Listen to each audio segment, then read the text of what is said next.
சென்னையில் அதிநவீன வசதிகளுடன் கட்டப்பட்ட அம்பத்தூர் தொழிற்பேட்டு பேருந்து நிலையத்தை துணை முதலமைச்சர் உதயநிதி ஸ்டாலின் திறந்து வைத்தார்.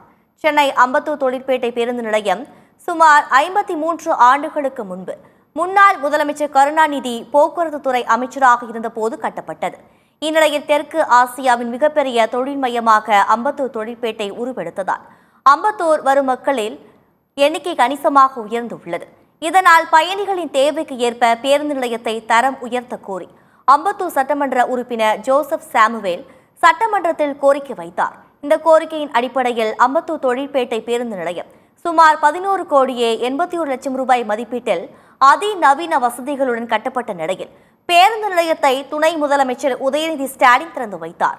இந்த நிகழ்ச்சியில் அமைச்சர்கள் சேகர் பாபு, சாமு நாசர், அம்பத்தூர் சட்டமன்ற உறுப்பினர் Joseph Samuel, Chennai mayor Priya உள்ளிட்டோர் உடனிருந்தனர்.